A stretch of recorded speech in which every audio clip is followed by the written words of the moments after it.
Hello guys, big boss मराठीमधून अरबाज पटेल झालेला आहे इविक्टेड आणि त्यांचं इविक्शन इंटरव्ह्यू समोर आलेला आहे. आणि अरबाज पटेल खूपच नाराज होऊन इविक्शन इंटरव्ह्यू देत होते आणि म्हणत होते की बिग बॉसनं मला अनफेअर करून घराच्या बाहेर काढून टाकलं. तुम्हाला काय वाटतं मला कमेंट करून सांगा. मला तर म्हणजे खूपच अफसोस होता की अरबाज पटेलला खूपच अनफेअर काढून टाकले. आणि एक चूक झाली अरबाज पटेलकडून. जेव्हा अरबाज पटेलला थोडा पण राग होता, थोडा पण म्हणजे भांडण काढण्याऐवजी थोडा पण राग आला की झालं, बिग बॉसची प्रॉपर्टी डॅमेज करू लागले. एकच रिझन होता की बिग बॉसची जनता आणि सगळे आपले अरबाज पटेलचे फॅनसुद्धा सगळ्यांना ही चूक म्हणजे खूपच ओव्हर दिली त्यांची ॲक्टिंग. आणि निक्कीच्या नादामध्ये येऊन अरबाज पटेल खूपच भडकू लागले आणि निक्कीसोबत उठण-बैठण चालू लागली. आणि निक्की आणि अरबाज पटेलची जोडी झाली लैला मजनूवाली.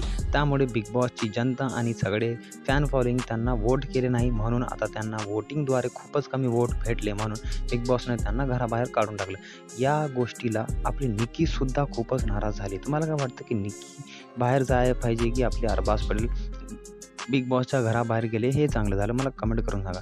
जर तुम्ही अरबाज पटेलला बिग बॉसची ट्रॉफी घेऊन घर जाताना बघायची इच्छा होती तर तुम्ही ग्रेट अरबाज पटेलचे फॅन आहात. मला तर वाटते की अरबाज पटेलने हे सुद्धा सांगितले की रितेश सरसुद्धा माझ्यासोबत अनफेअर केलं. खूपच मला टॉन्ट मारून बोलत होते, परंतु माझा नसीब खराब की मी बिग बॉसच्या बाहेर गेलो, नाही तर मी बिग बॉसची ट्रॉफी मीच जिंकणार होतो. तुम्हाला काय वाटतं कमेंट करून सांगा. भेटूया पुढच्या व्हिडिओमध्ये. तोपर्यंत बाय बाय.